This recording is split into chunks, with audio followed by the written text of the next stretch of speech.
Welcome to Shravya TV. ముందుగా headlines చూద్దాం. Division అభివృద్ధికి నిధులు కేటాయించాలని మేయర్కి కోరిన కార్పొరేటర్. మాకు న్యాయం చేయండి, 400 కుటుంబాలను కాపాడండి.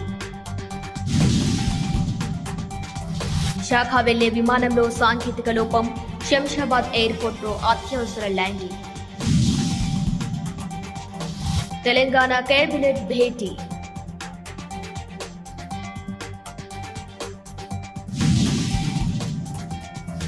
ఏపీలో ఉచిత బస్ ప్రయాణం, త్వరలోనే కర్ణాటక సీఎంను కలిసిన ఏపీ మంత్రుల బృందం.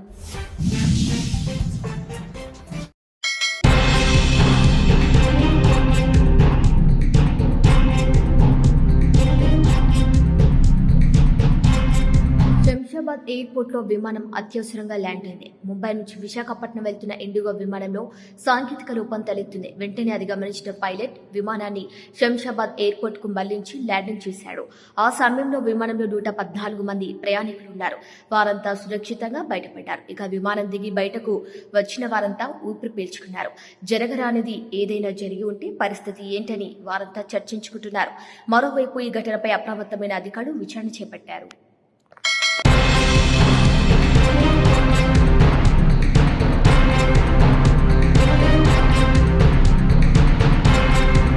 ఆంధ్రప్రదేశ్ రాష్ట్రంలో మహిళలకు ఉచిత బస్ ప్రయాణం హామీని త్వరలోనే నెరవేరుస్తామని హోం విపత్తు నిర్వహణ శాఖ మంత్రి వంగలపూడి అనిత వెల్లడించారు. ముఖ్యమంత్రి చంద్రబాబు నాయుడు ఆదేశాల ప్రకారం మహిళలకు ఉచిత బస్సు ప్రయాణంపై ఏర్పాటైన మంత్రివర్గ ఉపసంఘం బెంగళూరులో పర్యటిస్తోంది.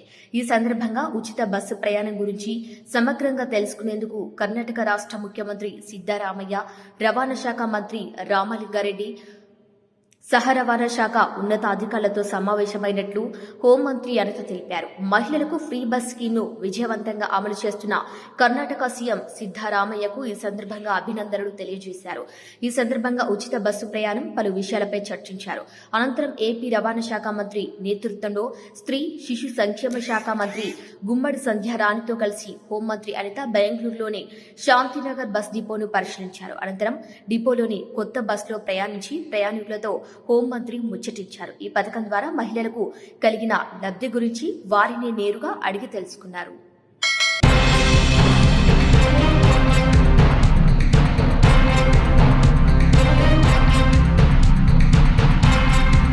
మున్సిపల్ కమిషనర్ ఖమ్మం నగరపాలక సంస్థ పరిధిలో ఉన్నటువంటి గాంధీ పార్క్ లో ఉన్న గ్రంథాలయం, పాత మున్సిపల్ కార్యాలయం ఉన్నటువంటి గ్రంథాలయాలను సందర్శించడం జరిగింది. ఇక్కడ పోటీ పరీక్షలకి ప్రిపేర్ అవుతున్న విద్యార్థులతో మాట్లాడుతూ గ్రంథాలయంలో అన్ని వసతులు ఉన్నాయా లేదా అనేది అడిగి తెలుసుకోవటం జరిగింది. వారికి ఇప్పుడు ఉన్న వసతులు కాక ఇంకేమైనా వసతులు కావాలా, పుస్తకాలు, న్యూస్ పేపర్స్ మరియు కూర్చొని చదువుకోవటానికి టేబుల్స్, కుర్చీలన్నీ సరిపోను ఉన్నాయా లేదా అనేది అడిగి తెలుసుకున్నారు. రోజు తాగటానికి వాటర్, ఫ్యాన్లు, లైట్లు అన్ని పనిచేస్తున్నాయా లేదా అనేది కమిషనర్ స్వయంగా పరిశీలించడం జరిగింది.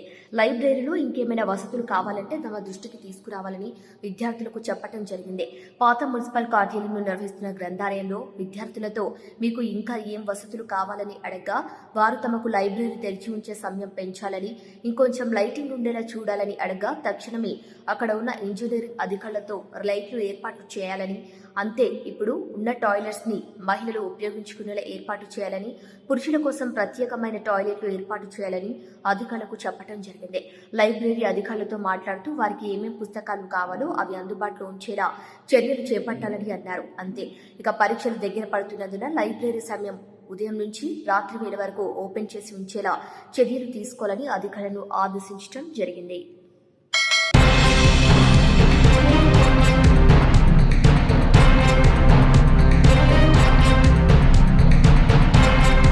విశాఖపట్నం గాజువాక శీలానగర్ నందు వెలిసిన కలియుగ వెంకటేశ్వర స్వామి ఆలయం నందు ఈ రోజు శనివారం ఉదయం 5 గంటలకు తోమల సేవ జరిగింది. కనుక ఈ తోమల సేవ అంగరంగ వైభవంగా జరిగింది.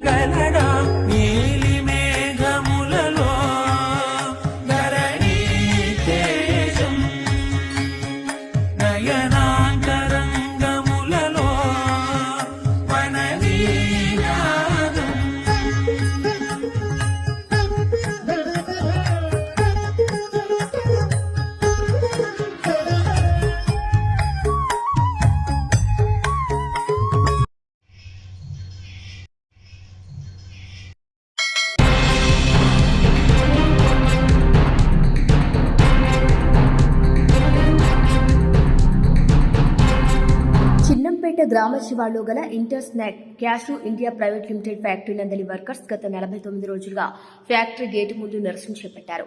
ఫ్యాక్టరీ యాజమాన్యం 3 సార్లు చర్చలు జరిపి న్యాయం చేయకపోగా జనవరి 6వ తారీఖున పెద్దల సమక్షంలో తమ నిర్ణయాన్ని తెలుపుతామని మొహం చాటేస్తున్నారు. స్థానిక ఎమ్మెల్యే సత్యప్రభకు పిఠాపురం ఎమ్మెల్యే ప్రస్తుత డిప్యూటీ సీఎం అయిన పవన్ కళ్యాణ్ కి కూడా న్యాయం చేయాలని వినతి పత్రాలు అందించడం జరిగింది. అయినా ఏ ఒక్కరూ తమకు న్యాయం చేయటం లేదని 49 రోజులుగా వేరే పనికి వెళ్లకుండా కుటుంబాలను విడిచి ఉంటున్నామని ఎన్నికలప్పుడు చేతులు పట్టుకుని మీ అమూల్యమైన ఓటును వేసి గెలిపించాలని కోరిన వ్యక్తులే మాకు న్యాయం చేయాలని కాళ్లు పట్టుకుని అడుగుతున్నా స్పందించడం లేదని, మాకు అండగా ఉన్న వారిని తప్పుడు కేసులు పెట్టి మా కుటుంబాల్లో దీపం మార్పే దిశగా అడుగులు వేస్తున్నారని వాపోయారు. మాకు న్యాయం జరగకుంటే 400 కుటుంబాలు ఒక్కసారిగా రహదారులను స్పందింపజేసి మా గళాన్ని ఢిల్లీ వరకు వినిపించేలా చేస్తామని మీడియా ముఖంగా తెలియజేశారు. దగ్గర అక్కడ కూడా మాకు న్యాయం జరగలేదండి. చర్చలు వేస్తూ ఉన్నారు, అధికారులు ఎవరూ స్పందించలేదు. మాకు అధికారుల దగ్గర కూడా వెళ్ళాము, న్యాయం చేయమని నడుచుకుంటూ కూడా సత్యప్రభ గారి దగ్గరికి వెళ్ళాము. ఆమె కూడా ఏమీ న్యాయం చేయలేదండి.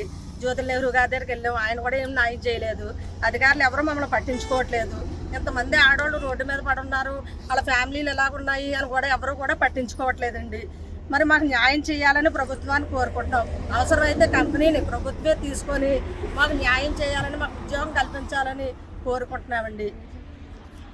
ఇంటర్ స్నాక్ కంపెనీ అండి ఇది.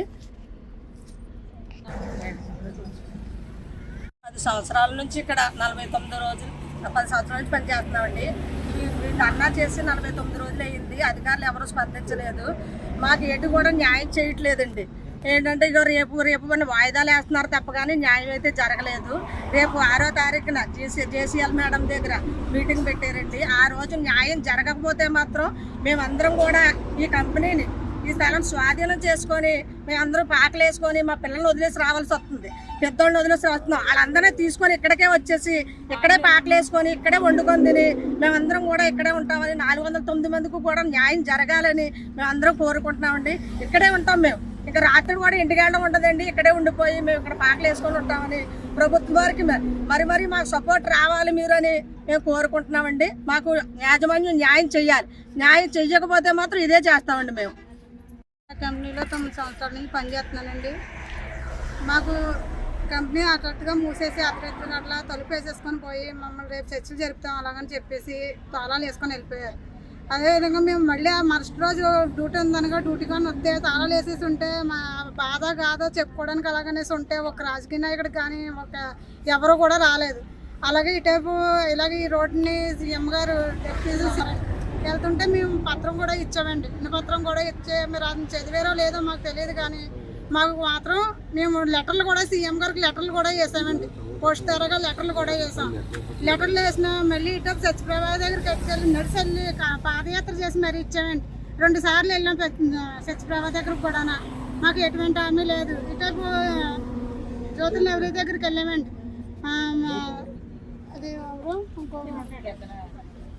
కాదు ఎంఆర్ఓ ఆఫీస్కి వెళ్ళాం. అయినా సరే మాకు ఎటువంటి న్యాయం జరగలేదు.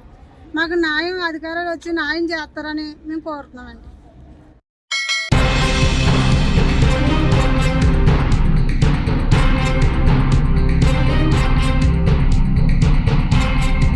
బోడుప్పల్ నగరపాలక సంస్థ 21 డివిజన్ అభివృద్ధికి ప్రత్యేక నిధులు కేటాయించాలని మేయర్ తోటకూర అజయ్ యాదవ్, డిప్యూటీ మేయర్ కొత్త శ్రవంతి, కిషోర్ గౌడ్, కార్పొరేటర్ భూక్యా సుమన్ కలిసి విన్నవించగా మేయర్ సానుకూలంగా స్పందిస్తూ తప్పకుండా నిధులు కేటాయిస్తామని హామీ ఇచ్చారు.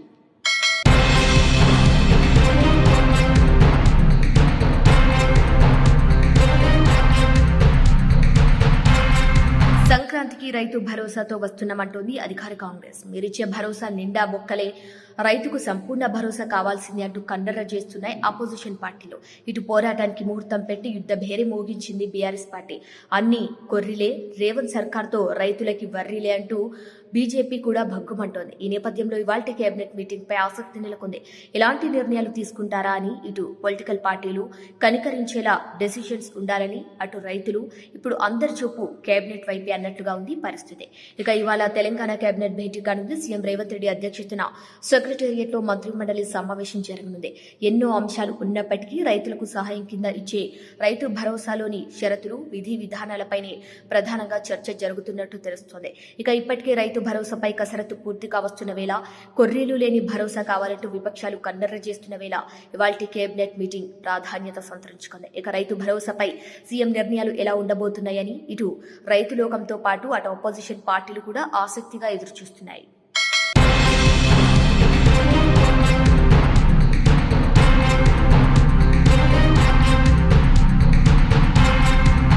హెడ్లైన్స్ మరొకసారి.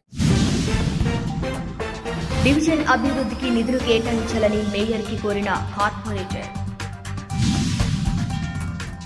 మాకు న్యాయం చేయండి, 400 కుటుంబాలను కాపాడండి. విశాఖ వెళ్లే విమానంలో సాంకేతిక లోపం, శంషాబాద్ ఎయిర్పోర్ట్లో అత్యవసర ల్యాండింగ్.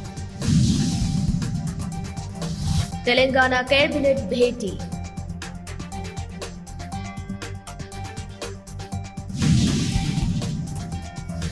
ఏపీలో ఉచిత బస్ ప్రయాణం, త్వరలోనే కర్ణాటక సీఎంను కలిసిన ఏపీ మంత్రుల బృందం. ఇవాళ బులెటిన్ అప్డేట్స్. కీప్ వాచింగ్ శ్రావ్య టీవీ.